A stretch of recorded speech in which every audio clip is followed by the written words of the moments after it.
Hello hi. എൻ്റെ video കാണുന്ന കുറച്ച് പേര് ചോദിച്ചിട്ട് എന്താ ഈ കൂട്ടിയിട്ടേക്കണേന്ന്.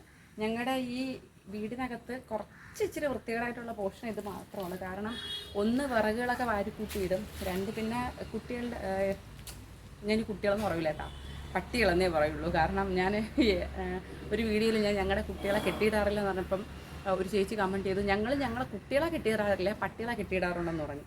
അപ്പം ഞാൻ നോക്കിയപ്പോഴത്തേക്ക് ഇനിയിപ്പോൾ കുട്ടിയും പട്ടിയായിട്ട് ഇനി ആർക്കും കൺഫ്യൂഷൻ ആവണ്ട, അതുകൊണ്ട് പട്ടികളെന്ന് തന്നെ പറയുന്നു. പട്ടികളുടെ ഫുഡൊക്കെ വേവിക്കാനായിട്ട് നമ്മൾ സെപ്പറേറ്റ് ആയിട്ടൊന്നും ചെയ്തിട്ടില്ല. കുറച്ച് കല്ലൊക്കെ അടുക്കി വെച്ചിട്ട് ഒരടുപ്പ് മാതിരിയാണ് ചെയ്തേക്കണത്. കാണിച്ചു കേട്ടോ, അത് വാരിക്കൂട്ടി ഇട്ടേക്കുവാണ്. ഞാൻ അത് ഒതുക്കിക്കൊണ്ടിരിക്കുക. വേണ്ടോ, ഇങ്ങനെയാണ് ഞങ്ങളുടെ നായ്ക്കളുടെ ഫുഡ് വേവിക്കുന്ന പോർഷൻ. ഇപ്പം ഞാനിപ്പം അവിടെ നായ്ക്കളുടെ മാത്രമല്ല, ഇപ്പം ഞങ്ങളുടെ ചോറ്, മീൻകറി, പിന്നെ കുടിക്കുന്ന വെള്ളം, ഇതെല്ലാം ഞാൻ ഈ അടുപ്പിലേ വയ്ക്കുള്ളൂ. അപ്പോൾ അതുകൊണ്ട് ഇതിലാണ് വേവിക്കണേ. പതിയെ വർക്കേരിയൊക്കെ ചെയ്യണം. സാമ്പത്തികത്തിന് കുറച്ച് അഭാവങ്ങളൊക്കെ കൊണ്ടിട്ട് വർക്കേരിയൊക്കെ ചെയ്യാണ്ട് നിൽക്കുമായിരുന്നു. എല്ലാവർക്കും എല്ലാം അപ്പോഴേ ചെയ്യാൻ പറ്റില്ലല്ലോ. അപ്പോൾ ഇനി നമ്മൾ അതൊക്കെ ചെയ്യും. അപ്പോഴത്തേക്കും എല്ലാവർക്കും വിപുലീകരിക്കും. അപ്പോൾ ഇപ്പോൾ നമ്മളിങ്ങനെ കാപ്ര കൂപ്പറായിട്ടേക്കണം. ഞാൻ പറഞ്ഞു വരുന്നത്, നമ്മുടെ ഈ വീട്ടിൽ കുറച്ച് വൃത്തികേടായിട്ടുള്ള പോർഷൻ ഇവിടെ മാത്രമാണ്. കാരണം വിറവൊക്കെ വാരി കൂട്ടിയിട്ടേക്കണം. അപ്പോൾ നമ്മൾ ഇന്നൊരു അടുക്കി വെക്കാൻ പോകും. ഞാൻ സാധാരണ വിറവ് ഇറക്കി ഒരാഴ്ച ഇവിടെ ഇട്ട് വെയിലത്തിട്ട് ഉണക്കിയിട്ട് പിന്നെ ഞാൻ വാരി അടുക്കും. അങ്ങനെയാണ് എപ്പോഴും ചെയ്യണേ. പിന്നെ ഇപ്രാവശ്യം എനിക്ക് ഞാൻ പറഞ്ഞില്ല, അമ്മ ആശുപത്രിയിലായിരുന്നു. അത് കഴിഞ്ഞ് വന്നപ്പം തിരക്ക് ഞാൻ വയ്യണ്ടായി. അപ്പോൾ അങ്ങനെയൊക്കെ കൊണ്ടിട്ട് കംപ്ലീറ്റ് ചെയ്യാൻ പറ്റിയില്ല. അതുകൊണ്ട് ഇപ്പോൾ നമ്മളത് വാരി എടുക്കാൻ പോവുകയാണ്. അപ്പോൾ എന്താണ് ചോദിച്ചത്, ഇത് നമ്മുടെ കുഞ്ഞുങ്ങളുടെ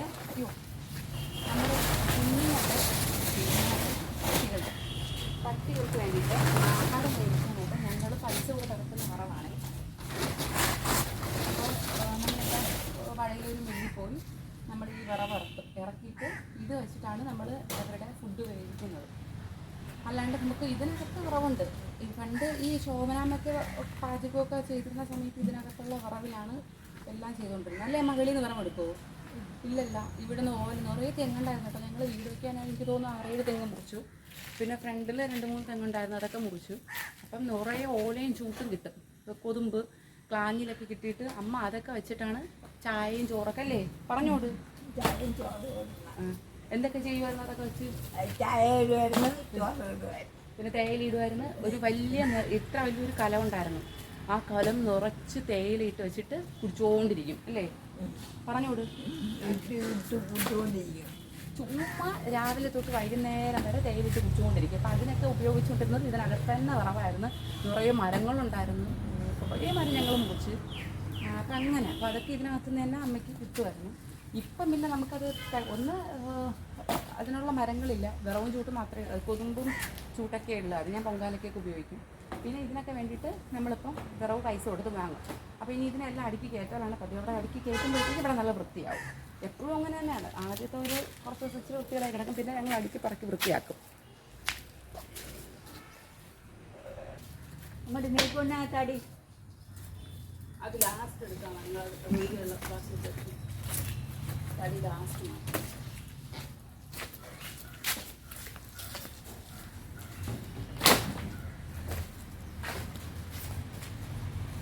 കാലിമുറുകി അതെപ്പോഴും ഉള്ളതാണ്. എന്തെങ്കിലൊക്കെ ഒരു സ്ക്രാച്ച് എനിക്ക് വരും. എന്ത് ജോലി ചെയ്താലും ഒരു മുറിവ്. ചേട്ടൻ പറയും ശ്രദ്ധിക്കാത്തതാണ്. നമ്മളിങ്ങനെ ഒപ്പിച്ച് നോയിക്കൊണ്ട് നിൽക്കാനുള്ള സമയമൊന്നുമില്ലേ. ഒരു ജോലി തീർത്തിട്ട് അടുത്ത് വേറെ ജോലിയുണ്ട്, അപ്പോൾ അത് ചെയ്യണം. അതുകൊണ്ട് സൂക്ഷിച്ച് നിൽക്കും.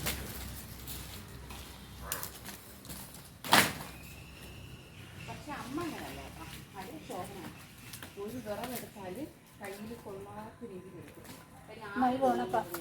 ഒരു വിറവെടുത്താൽ സൂക്ഷിച്ചേ എടുക്കും. പക്ഷെ ഞാൻ അല്ലെങ്കിൽ ഈ അമ്മയും അങ്ങനെ ചെയ്യില്ല കേട്ടോ.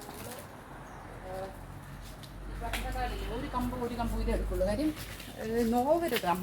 അമ്മയ്ക്ക് നോവുന്നത്, മുറിവ് വരുന്നത് ഒന്നും സഹിക്കില്ല. അതുകൊണ്ട് നമ്മളിപ്പോൾ 5 കമ്പ് എടുക്കുന്നിടത്ത് അവർ നോക്കി ഒരു കമ്പ് എടുക്കും. അങ്ങനെ അമ്മ ഭയങ്കര സൂക്ഷ്മയായിട്ട്. ഞാനൊന്നും അങ്ങനെയല്ല. ഞാനൊക്കെ പെട്ടെന്ന് ജോലി തീർക്കാമെന്ന് നോക്കും. പിന്നെ സഹായിക്കും. മുൻപ് അങ്ങനെ ആയിരുന്നില്ല. മുൻപ് നമ്മുടെ വീട്ടിൽ ചെയ്യുമ്പോൾ നോക്കിക്കൊണ്ട് നിൽക്കേണ്ടായിരുന്നുള്ളൂ. ഇപ്പം അങ്ങനെയല്ല, ഇപ്പം എല്ലാം ചെയ്താലും സഹായിക്കും. അതമ്മ സ്വമേധയാ വരുത്തിയ മാറ്റമല്ല, പറഞ്ഞ് നമ്മൾ ചെയ്തിട്ടാണ്. ഒരു സമയം പോലും വെറുതെ നിർത്തിക്കരുത് എന്ന് ഡോക്ടർ പറഞ്ഞുകൊണ്ട് ഞങ്ങൾ ജോലി ചെയ്യിക്കുന്നതാണ്. ജോലി ചെയ്യുന്നത് നല്ലതാണല്ലോ, മനുഷ്യൻ്റെ ശരീരമാണ് പോലും. മറ്റേത് എനിക്ക് തോന്നുന്നൊരു 2-3 വർഷം മുന്നേ വരെയും ഒന്നും ചെയ്യില്ലായിരുന്നില്ല, ഒരേ ഇരിപ്പ് കസേര തന്നെ ഇരിക്കും. അപ്പം അതിൻ്റെ പരിണിത ഫലം നമ്മളിങ്ങനെ അനുഭവിച്ചുകൊണ്ടിരുന്നു. എന്തൊക്കെ എത്ര ഇനിയിപ്പോൾ അമ്മയും ചിന്തിച്ചുകൊണ്ടിരിക്കാൻ നമ്മൾ അവസരം കൊടുക്കരുത്. ചിന്തിച്ചുകൊണ്ടിരുന്ന അമ്മ പലതും ചിന്തിച്ച് താടി കുറച്ച് എനിക്ക് ഭയങ്കര അഗ്രസീവാണ്. നേരെ മറിച്ച് നമ്മൾ എൻഗേജ് കുറച്ച് എൻഗേജ്ഡായിട്ട് വിട്ടുകൊണ്ടിരുന്നാൽ എന്തെങ്കിലുമൊക്കെ ചെയ്ത് അതിൽ തന്നെ നോക്കിക്കൊണ്ടിരുന്നു. അപ്പം ഈ മറ്റു കാര്യങ്ങളൊക്കെ അങ്ങ് മറന്നു. അങ്ങനെയാണ് ഇങ്ങനെ ആക്കിയത്. അയ്യോ, ഇപ്പോഴും പെർഫെക്റ്റ് ആയിട്ടില്ല. കഷ്ടം കിട്ടിയാൽ ചിന്തിക്കും, അതിൻ്റെ പരിണിത ഫലങ്ങൾ ഉണ്ടാവും. പിന്നെ ഇച്ചിരി പേടിയൊക്കെ ആയി. ഒരു ഭയം വന്നു എന്തിന്. പിന്നെ എടുത്ത് നോക്കുള്ളൂ എന്നാ തടി വലിച്ചിങ്ങനെ എടുത്തേ. പിന്നെ ഈ അമ്മയെ വീഡിയോയിൽ ഉൾക്കൊള്ളിച്ച മോട്ടിവേഷൻ എന്താണെന്ന് വെച്ചാൽ,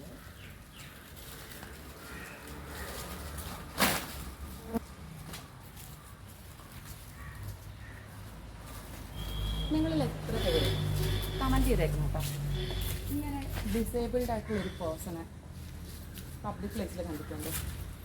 ഐ മീൻ ഇപ്പോൾ ഒരു വീട്ടിലാണെങ്കിൽ പോലും ഒരു വയ്യാത്ത ഒരാളുണ്ടെങ്കിൽ അവരാരും വെളിയിൽ കാണിക്കില്ല.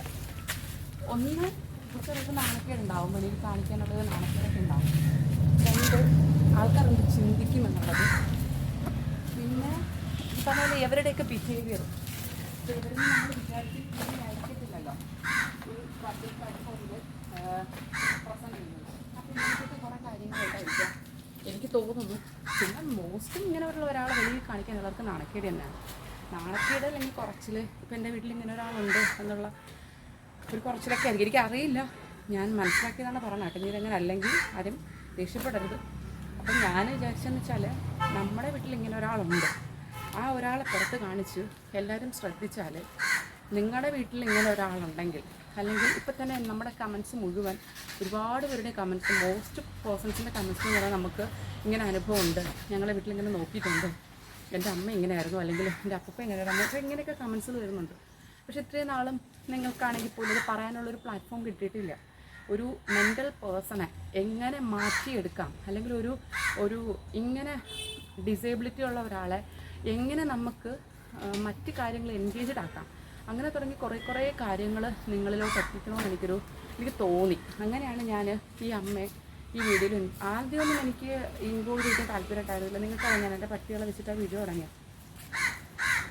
ഒരുപാട് പേര് പറയുന്നുണ്ട് പൈസയ്ക്ക് വേണ്ടിയിട്ടൊക്കെ അല്ലേ എന്നൊക്കെ. പൈസയൊക്കെ ആണെങ്കിൽ എനിക്ക് തോന്നുന്നു അമ്മ ഒരു 3-4 വർഷം മുന്നേ, അന്ന് എനിക്ക് എൻ്റെ മോന് 2-3 വയസ്സേ ഉള്ളൂ, അമ്മ ഫുള്ളി കോമ മാതിരി ആയിപ്പോയി. എന്നുവെച്ചാൽ കിടപ്പിൽ ഓർമ്മയൊന്നുമില്ല, എപ്പോഴും കിടപ്പ്, ഇച്ചിരി മൂക്കൊക്കെ ഞാൻ എടുത്തുകൊണ്ടായിരുന്നേ. ഒരു 3-4 മാസത്തോളം അമ്മയുടെ അനക്കം പോലും, അമ്മ ഇവിടെ ഉണ്ടായിരുന്നു പോലും ആർക്കും അറിയില്ല. അങ്ങനത്തെ ഒരു സ്റ്റേജ് ഉണ്ടായിരുന്നു. അതിനുശേഷമാണ് ആൾ ഒതുങ്ങിയത്. ആ സമയത്ത് അങ്ങനെയാണെങ്കിൽ എനിക്ക് നോക്കുക ഈ കണ്ടന്റ് ഉണ്ട്. അന്നും യൂട്യൂബൊക്കെ ഉണ്ട്, നമ്മൾ കോവിഡ് ടൈമാണ്. അന്ന് കോവിഡ് ടൈമിൽ യൂട്യൂബ് തുടങ്ങിയവരാണ് വലിയ നിലകളിൽ, അതായത് യൂട്യൂബർ എന്നുള്ള പോസ്റ്റിൽ നിൽക്കണം. എനിക്കെന്നാ ചെയ്യാമെന്നുണ്ട്, യൂട്യൂബിനെ പറ്റി അറിയാൻ കേട്ടൊന്നുമില്ല. പക്ഷേ നമ്മൾ ഈ ആൾക്കാർ പറയുന്ന ഒരു വിപണിയിൽ എത്തിക്കേണ്ട ഒരു സാധനം എന്നുള്ള രീതിയിലല്ലല്ലോ, ആൾക്കാരിൽ എത്തിക്കേണ്ട ഒരു സാധനം എന്നുള്ള രീതിയിലാണ് ഞാൻ അമ്മ എന്തിനും പ്രൊഡ്യൂസ് ചെയ്യുന്നത്. സോ ഇങ്ങനെ ആൾക്കാരുണ്ടെങ്കിൽ ആ ഉള്ള ആൾക്കാരെ ഉറപ്പായിട്ടും എങ്ങനെ മാറ്റിയെടുക്കാം, അവരെന്തൊക്കെ എൻഗേജ്ഡ് ആക്കാം, അവരെന്തൊക്കെ നമുക്ക് അവരിൽ അപ്ലൈ ചെയ്യാം എന്നുള്ള കാര്യങ്ങൾ മറ്റുള്ളവരിൽ എത്തിക്കാൻ വേണ്ടിയിട്ടാണ് ഞാൻ അമ്മയെ വീഡിയോയിൽ ഇൻവോൾവ് ആക്കി തുടങ്ങിയത്. കാര്യം അമ്മ എന്തായിരുന്നു പാസ്റ്റ്, ഇപ്പോൾ എന്താണ് പ്രസൻറ്റ് എന്ന് അറിയുന്നവർക്ക് അറിയാനുള്ളതുകൊണ്ട് ആ പാസ്റ്റിൽ നിന്ന് ഒരാളെ ഇവിടെ എത്തിച്ചത് ഞാൻ ഇങ്ങനെയാണ്. ഇത്രയൊക്കെ എഫേർട്ട് ഞാൻ ഇട്ടിട്ടാണ് അമ്മ ഇന്ന് ഈ കാണുന്ന നിലയിൽ എത്തിയത്. എന്ന് മറ്റുള്ളവരിൽ എത്തിക്കണമെന്നുണ്ടായിരുന്നു. അപ്പോൾ അതിനായിരുന്നു ഞാൻ മോസ്റ്റും അമ്മയുടെ വീഡിയോ അമ്മയെ ഉൾക്കൊള്ളിച്ചത്. വേണ്ട, ഞാൻ നിന്നപ്പോൾ നിൽക്കണണ്ട, ചെയ്യില്ല, ഞാൻ ചെയ്താൽ ചെയ്യും, ഞാൻ ചെയ്തില്ലേ ചെയ്യില്ല. ഇതാണ് ആളുടെ രീതി. എന്ന് വെച്ചാൽ നമ്മൾ എപ്പോഴും പറഞ്ഞു കൊടുത്തുകൊണ്ടിരിക്കണം. നമ്മൾ ഒരു കാര്യവും ഒരു വട്ടം പറഞ്ഞു കൊടുത്താൽ പിറ്റേന്ന് രാവിലെ അല്ലെങ്കിൽ ഒരു 10 മിനിറ്റ് കഴിയുമ്പോൾ പിന്നെ അത് ഓർമ്മ കാണില്ല. നമ്മൾ വീണ്ടും റിപ്പീറ്റ് ചെയ്തുകൊണ്ടിരിക്കണം. ചെയ്യുമ്പോൾ മാത്രമേ അത് ചെയ്യുള്ളൂ. അതിനുള്ള ക്ഷമ നമുക്ക് വേണം. ക്ഷമയാണ് മോസ്റ്റ് ഇമ്പോർട്ടൻറ്റ് തിങ്. അതുണ്ടോ ഇതിനെയൊക്കെ നന്നായിട്ട് മാറ്റിയെടുക്കാം. എനിക്കതില്ലായിരുന്നു, പക്ഷേ ഇപ്പം ഉണ്ടോ അങ്ങനെ.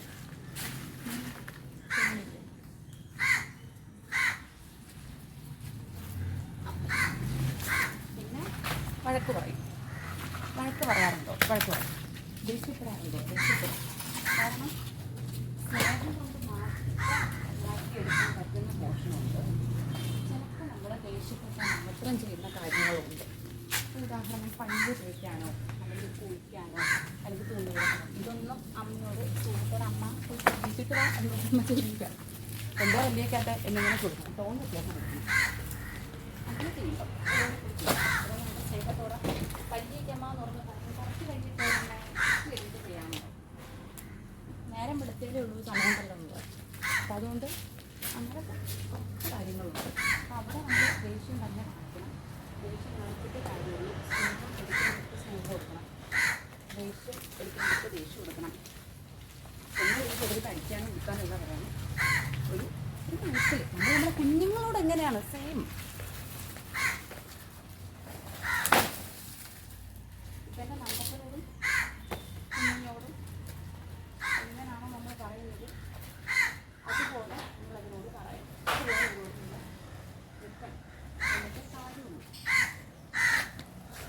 അത് തന്നെയാണ് ഞാൻ ചെയ്യുന്നത്. ആരെ വീഡിയോ കാണുമ്പോൾ നമുക്ക് 3 മക്കളാണ്. കറക്റ്റാക്കാം, 3 അല്ല 4 പേരുള്ള ഉണ്ട്.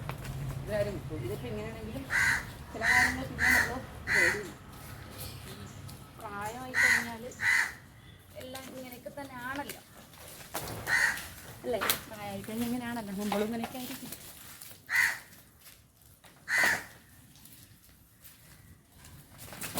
അവരെ ഓരോരുത്തരെയും അടിയില്ല, അത് കുഴപ്പമില്ല. ആദ്യമൊക്കെ തെങ്ങിൻ പറവാ, ഇതല്ലേ തേക്കിൻ്റെ അല്ലേ അമ്മ? അത് തന്നെ, അതുകൊണ്ട് ആ സൈഡിൽ നിന്ന് തേക്കും കൊടുക്കണം. അതാണ് അങ്ങനെ ഇട്ടേക്കണം. ആ സൈഡിൽ നിന്ന് തേക്കിൻ്റെ കുറവും അതിൻ്റെ കൂടെ ഈ തെങ്ങിൻ്റെ കുറവും കൂടെ വെച്ച് കത്തിച്ച് കൊടുക്കാം.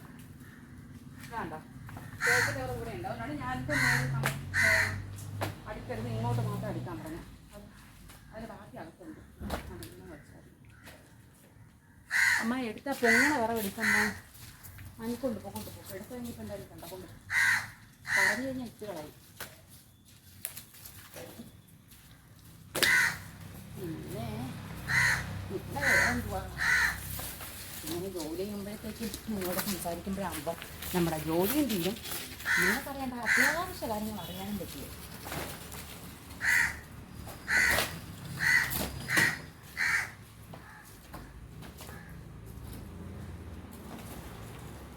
എവിടെ കാണും ഇത്ര ഒത്തൊരുമയിൽ? ഇത്രയും ഒത്തൊരുമ വേണമെങ്കിൽ നമ്മുടെ വീട്ടിലുള്ള ആൾക്കാർ, അതായത് ആണാവട്ടെ പെണ്ണാവട്ടെ, എനിക്ക് തോന്നുന്നു ഒരു വീട്ടിൽ, എനിക്കറിയില്ല, ശരിയാണെങ്കിൽ കമൻറ്റ് ചെയ്തേക്കാം കേട്ടോ. ഒരു വീട്ടിൽ പ്രശ്നമില്ലാണ്ടോ അല്ലെങ്കിൽ സമാധാനപരമായിട്ടോ പോകണമെങ്കിൽ എനിക്ക് തോന്നുന്നു ആ വീട്ടിലുള്ള മകൾ അല്ലെങ്കിൽ മരുമകൾ എഫേർട്ട് ഇടണം എന്നാണ് എനിക്ക് തോന്നുന്നത്. ഇത് അങ്ങനെയാണെങ്കിൽ പോലും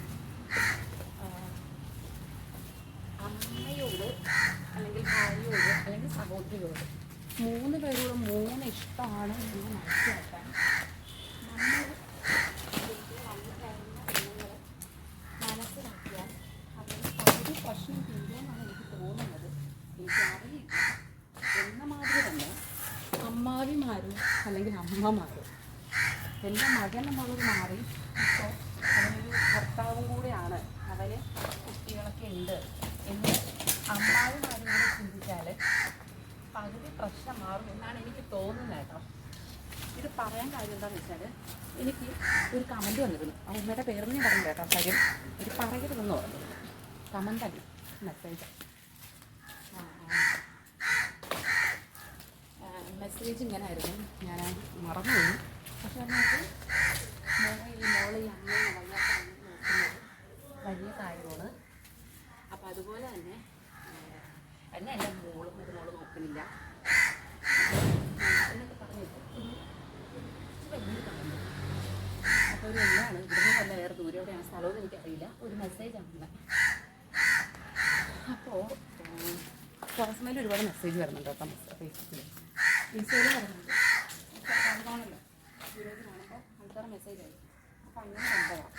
അപ്പോൾ എനിക്ക് അമ്മയോടും മോളോടും അല്ലെങ്കിൽ എൻ്റെ വീഡിയോ കാണുന്ന അമ്മമാരോടും മരുമക്കളോടും മകളോടൊക്കെ പറയാനുള്ളത്, കുറച്ച് അഡ്ജസ്റ്റ്മെൻറ്റ് നമ്മളും കുറച്ച് അഡ്ജസ്റ്റ്മെൻറ്റ് നിങ്ങളും ചെയ്താൽ.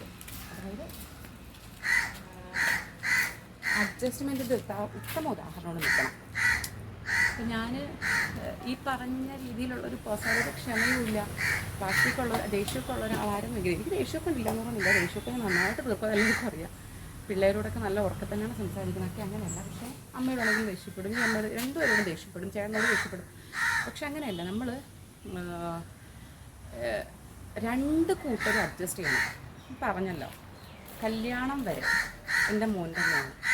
കല്യാണം കഴിഞ്ഞിട്ട് അവനൊരു ഭർത്താവാണ്, ഒരു അച്ഛനാണെന്നുള്ള കോൺസെപ്റ്റും, മരുമോള് മരുമകളാണ്, ഇനി അവൾ മകളാണെന്നുള്ള കോൺസെപ്റ്റും ഉണ്ടെങ്കിൽ ഈ മകളോട് അതേ സ്വാതന്ത്ര്യം അമ്മാവിയമ്മ എടുക്കുമ്പോൾ അതെൻ്റെ അമ്മ തന്നെയാണ് പോട്ടെ, ഒന്നുമില്ലെങ്കിലും എൻ്റെ ഭർത്താവിൻ്റെ അമ്മയിലെ അല്ലെങ്കിൽ എൻ്റെ കുഞ്ഞുങ്ങളെ കിട്ടാൻ വേണ്ടിയിട്ട് ഭർത്താവ് വേണം, ഭർത്താവിൻ്റെ അമ്മയല്ലേ എന്നുള്ള രീതിയിലെങ്കിലും കുറച്ച് അഡ്ജസ്റ്റ്മെൻറ്റ് ചെയ്താൽ ഉറപ്പായിട്ടും പല മാറ്റങ്ങളും വരും.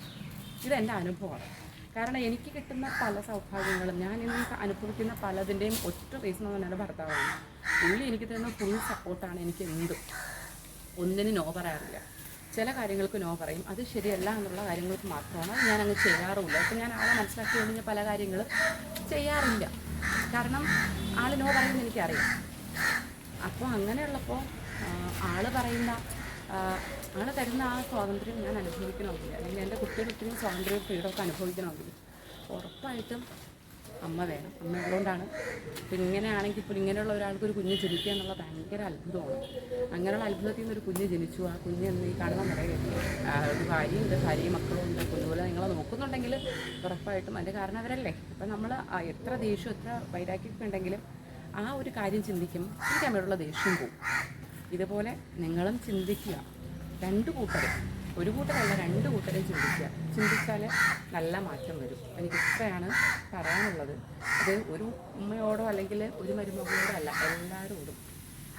ഈ എവരെ അഡ്ജസ്റ്റ് ചെയ്ത് എനിക്ക് മുന്നോട്ട് പോകാൻ പറ്റിയിട്ടുണ്ടെങ്കിൽ ഉറപ്പാണ് ഭൂമിയിൽ എല്ലാവർക്കും എല്ലാവരും അഡ്ജസ്റ്റ് ചെയ്യാൻ പറ്റും, ഉറപ്പ്.